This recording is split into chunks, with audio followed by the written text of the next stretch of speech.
Assalamualaikum warahmatullahi wabarakatuh. Di sini kami kelompok 10 ingin mempresentasikan tentang hukum 2 termodinamika. Anggota kelompoknya yaitu ada Yadi Septiadi, Fajar Prasetyo, Antias, Arta Agung, dan Muhammad Rizky. Pertama akan dijelaskan oleh Yadi Septiadi. Kepadanya saya persilahkan. Baik, terima kasih kepada moderator atas waktunya. Sini saya akan menjelaskan mengenai hukum 2 termodinamika gitu. Mungkin bisa tampilin slide-nya.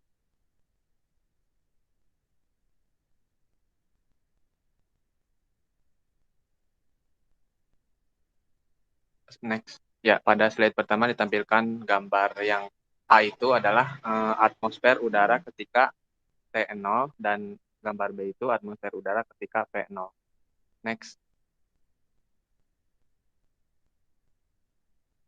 Lalu manfaat dari mempelajari hukum 2 termodinamika adalah yang pertama memperkirakan arah dari proses, yang kedua menetapkan kondisi untuk kesetimbangan, yang ketiga menentukan kinerja teoritis terbaik dari siklus, mesin, dan peralatan lainnya, yang terakhir mengevaluasi secara kuantitatif faktor-faktor yang menghambat pencapaian kinerja teoritis.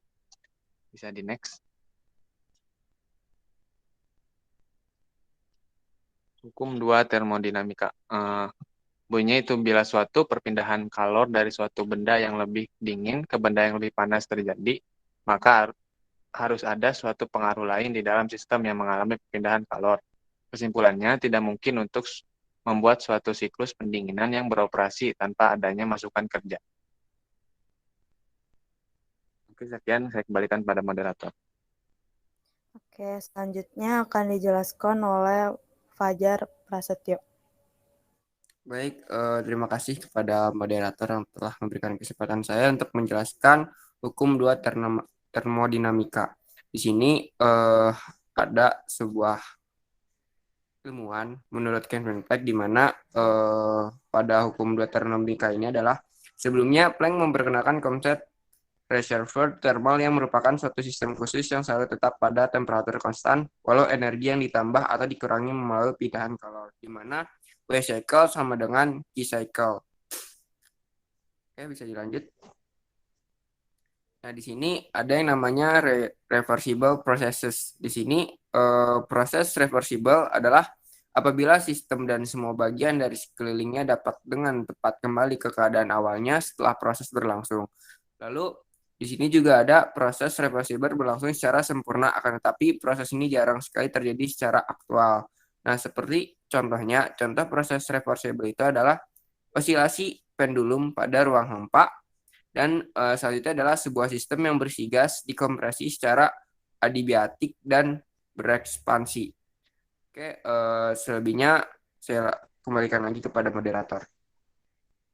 Oke, terima kasih. Selanjutnya yaitu irreversible process. Proses irreversible adalah apabila suatu sistem dan semua bagian dari sekelilingnya tidak dapat kembali tepat seperti keadaan awalnya setelah proses berlangsung. Contoh dari irreversible process yaitu perpindahan kalor melalui perbedaan temperatur. Yang kedua, ekspansi gas atau cairan tanpa hambatan ke suatu tekanan yang lebih rendah. Yang ketiga, reaksi kimia spontan. Yang keempat, pada aliran fluida. Yang kelima, arus listrik yang melewati suatu tahanan. Dan yang keenam, deformasi tidak elastis.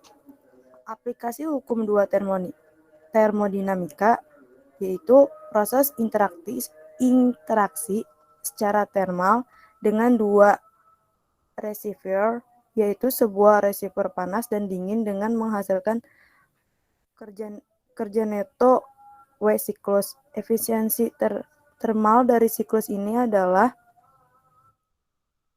N sama dengan W cycle per KH sama dengan 1 dikurang QC per KH. Dengan keterangan QH yaitu jumlah energi yang diterima sistem dari reservoir panas, dan QC yaitu jumlah energi yang dilepaskan dari sistem ke reservoir dingin. Efisiensi termal harus lebih kecil dari 100% untuk semua siklus. Hal ini dikenal sebagai efek hukum kedua, salah satunya adalah efek Carnot. Efek Carnot akan dijelaskan oleh Arta. Kepada Arta dipersilakan.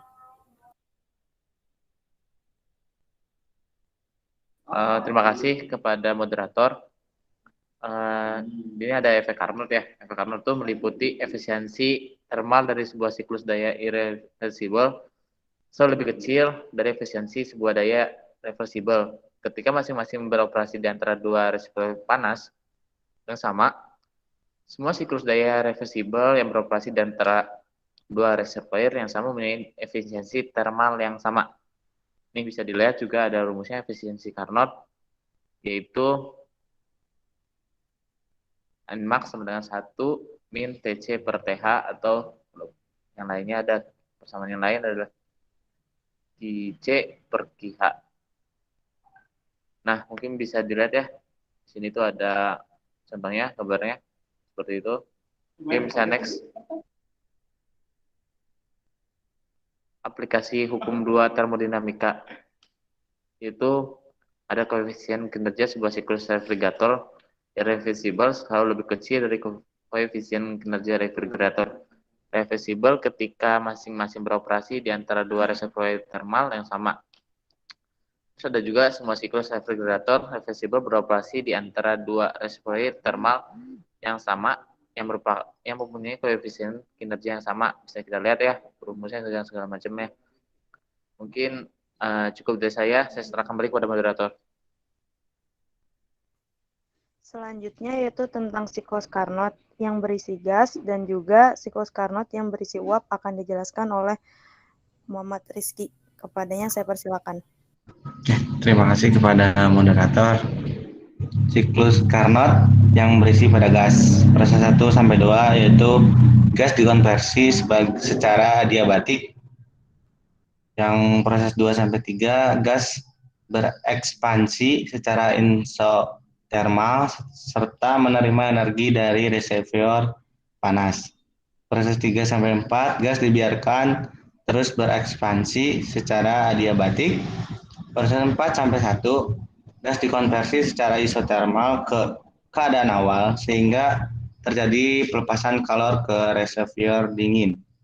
Untuk gambarnya ada di bawah ya, dari proses 1 sampai proses 2, proses 2 sampai proses 3, proses 3 sampai proses 4, proses 4 ke proses 1. Oke, selanjutnya siklus Carnot yang berisi uap. Yang pertama itu proses 1 sampai 2 gas berekspansi secara isotermal menerima energi dari reservoir dingin. Proses 2 sampai proses 3 gas dikonversi secara adiabatik hingga mencapai tekanan Th. Proses 3 sampai proses 4 gas dikonversi isotermal sementara melepaskan energi ke reservoir panas melalui perpindahan kalor. Dan yang terakhir proses 4 sampai adiabatis. Dan ini penjumlahannya ya, bisa dilihat. Mungkin dikembalikan lagi ke moderator. Terima kasih.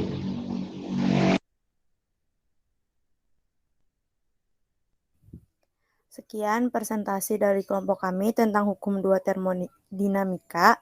Kurang lebihnya mohon maaf. Wassalamualaikum warahmatullahi wabarakatuh.